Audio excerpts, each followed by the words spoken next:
Hello, everyone. Hello, Louisiana. My name is René Morales, and I am Chief Curator at the Pérez Art Museum Miami. I am also honored to have been the juror, the latest invited juror for the Louisiana Contemporary for 2020, of all years, 2020. I have to say, especially with this opportunity having come up at this time during such a time of crisis and change for everyone, it's really been a privilege to have been granted this great window into your worlds over there. I've often thought in the past that Miami, which is where I'm sitting right now, and Louisiana, New Orleans in particular, have a lot in common. I mean, for starters, we're both in a way Caribbean cities, right? There's certain ties, and it was really fascinating to see some of those connections and bridges surface as I was looking through the entries. I'm going to share my screen and walk you through a short tour of the show. That's me. And this is a great work on the title wall by Joey Slaughter. Now, I've, of course, given time, I'm not going to be able to talk about all the works in the show, including many great works that are very worthy of further elaboration. But I thought I would just go ahead and dive right in with a few selections, starting with this work here, which I believe is installed out in the lobby by Abby Q or Qhe. Apologies about the pronunciation there. So this is a ceramic vessel, which at first glance looks like it might be something along the lines of the traditional amphora, the Greek type of vase that we're all very familiar with this kind of decoration.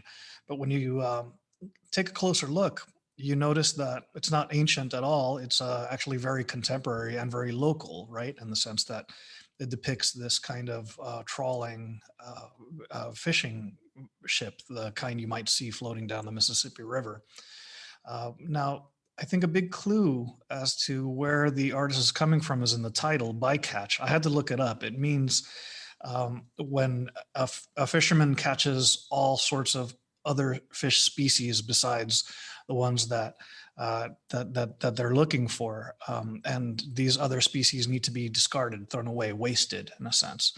So in a sense, this is a picture of environmental waste and the kind of punishment that humans are enacting upon the natural world in the modern age.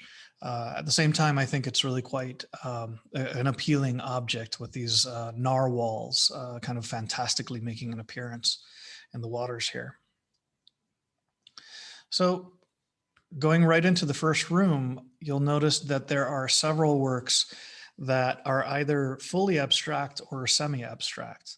I'm going to go ahead and dive in, like I mentioned, with this work here by Galen SaintAmand. Now, in the artist's statement, I noticed that she called out in particular Kandinsky and Klimt as influences. And certainly you can see a little bit of that.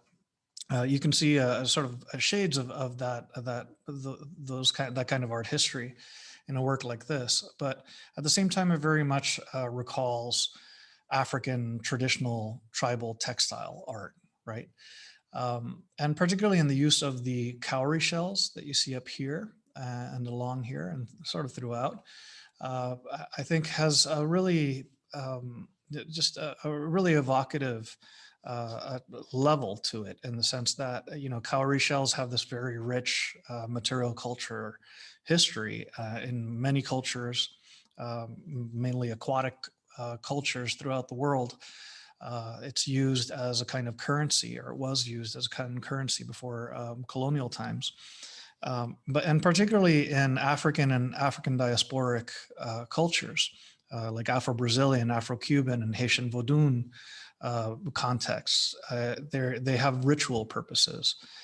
So for example, I know that in Afro-Cuban, I'm Cuban, in the Afro-Cuban context, they're used as mediums, as ways of contacting the orishas, the deities of those religions.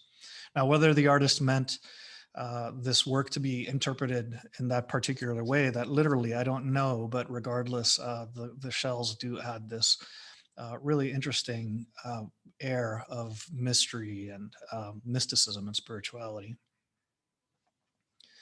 Next, I'll talk about this work by Luis Cruz Aceta, who's an artist I'm very familiar with. I've been following his work for a long time as a fellow Cuban American. And this is, in a sense, a departure from the work that I'm more familiar with, which tends to be more figurative.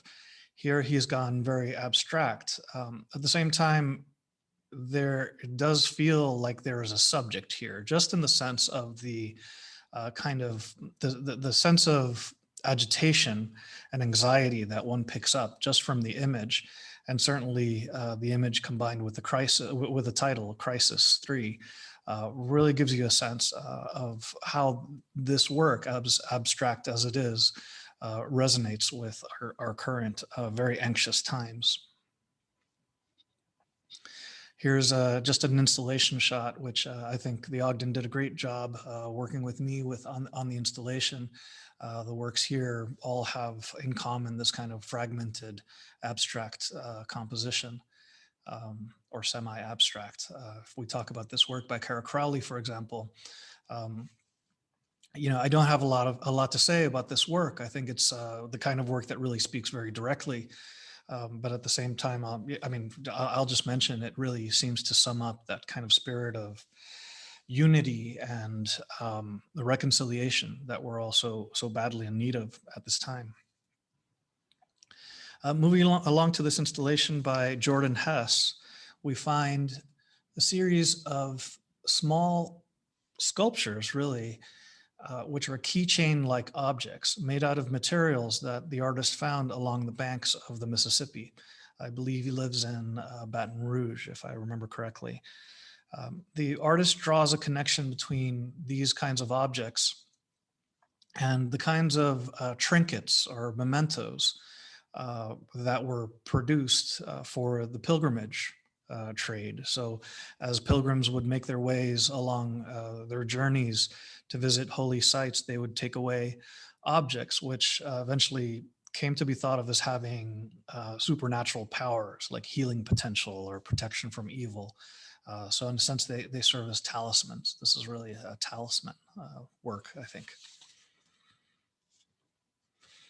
Okay, nearby, there are a series of works that really play on the viewer's perception and our perception of color and form. This is a work by James Flynn here, which in this PowerPoint form, it really doesn't do it justice. This is the kind of work that you need to move around to see it really activated, particularly with the addition of the blacklight. The artist in this case is combining an interest in optics with a particular reference to kente cloths, which is a kind of brightly colored textile from Ghana that often contains all sorts of symbolic communications by means of their color and their pattern. Specifically, in this case, the artist is referencing a feminist manifesto that was put out about 15, 20 years ago in the context of a big push for women's rights and women's liberation in Ghana. Moving along to next room, there's this sculpture here in the center really kind of holds court and holds the space together by Mitchell Goday. It's a dress or a cloak made out of spent AR-15 casings, 12,830 of them to be exact. Now, of course, I can imagine this object is extremely heavy, right? And in that sense, it takes on a symbolic quality, pointing to the heavy toll of gun violence in our society. Nearby is this work, which consists of a painting and also a mirrored pedestal with a small vial on it by Keith Pirelli. This is just a very, very sensitively rendered portrait where you really get a sense of the interior space of this individual just from his visage, from his exterior space. And Pirelli kind of reinforces that connection between interiority and the body through the addition of this small vial that contains tears, the subject's tears, resting again on top of a mirrored pedestal that reflects the subject's face. And right nearby is just another work by this one by Peebles, another work in which the artist is using a live model as a way of achieving a sense of connection, a sense of synergy. And I just really love the way this work almost seems to have a light of its own, like it's emanating light from within itself. Back around that wall toward a distance, let's go back to the installation shot real quick, sort of back here. You'll find this old vintage radio by Karen Oker, who has then painted this great portrait of Fats Domino onto it. And the artist was one of many, many individuals who lost her home or who had significant damage to her house as a result of Katrina. And she talks about how in the aftermath of that experience, she started using debris, found objects, the kind of detritus of the storm, incorporating those objects into her work as a way of adding beauty to discarded things and, in a sense, transforming, transubstantiating this painful experience into things of beauty, and particularly tributes to great people of the past as a way of signaling you know, a much brighter outlook. So it's not just about the past. I think it's about looking forward very much as well. And over here on this wall, I'm going to skip over a little bit and talk about these two works by David Knox. These are photo montages that are mounted on aluminum. The artist creates what he describes as an arcane netherworld. Set somewhere in the deep south in the 19th century or so, mid-19th century. He describes these images as historical fiction, portraying mysterious figures and like ghosts of war adrift in these ruined landscapes and destroyed cities. What else can I say about this? The artist combines historical photography or elements from historical photographs with his own photography. So it's kind of an interesting and I think innovative practice. Next door is this painting by Rose McBurney, which again, I think doesn't require a lot of explication or anything like that, but it depicts what is what might be a really mundane scene, right? Perhaps a woman bringing a neighbor a pie, but the way the figure is rendered in the background with these very dark shadows, these very black blacks, creates a strong sense of mystery and foreboding. It's almost rather ominous, as if there was something dark lingering underneath the veneer of middle-class suburban normalcy. Next, I'm going to talk a little bit about this I think, very affecting portrait by Anne Parish, titled Determination or Distrust. It's from a series that revolves around the simple notion that these masks that we all are having to wear now are putting up just yet another obstacle to us achieving real connection and communication with others, particularly strangers. And it makes it that much harder for us to read what the other is thinking. And I think that plays out in the title. All the works in the series have these two words pointing out how there's a kind of ambiguity as to what exactly the subject is feeling or trying to communicate with his or her eyes. And I think the series just really sums up the psychological and the kind of interpersonal obstacles that have arisen with the pandemic, along with the anxiety and the stress that accompany those obstacles for so many of us. Next, I'll talk about this photograph by David Armentrout, where we see a US flag made out of streamers at a used car lot at night.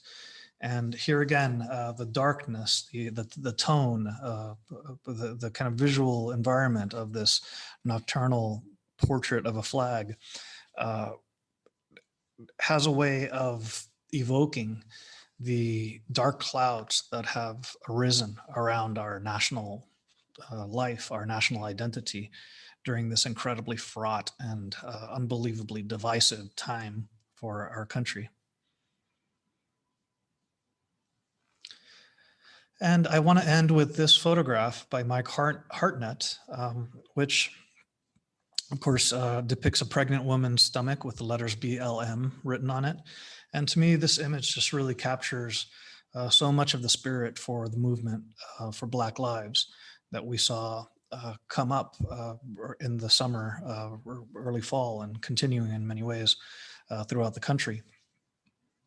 To me, this image just really drives home the ways that this movement for so many people is driven by, first of all, a sense of fear and worry that so many people of color live in as they try to raise children in a world in which the potential for violence is ever present. But at the same time, it sums up the sense of hope and the hope for redemption and for a better future for future generations. That is very much also a part of that same movement and very much a spirit of our times. So I think that's it for me. Thank you very much for everything. Thank you for attending this virtual lecture. This has all been kind of an experiment, as many of us have had to experiment so much these last few months. And I just want to reiterate how grateful I am to have been part of this process, and to thank you all again for providing a glimpse into your worlds. I wish you all the best, and I will hopefully see you in the future. Bye-bye.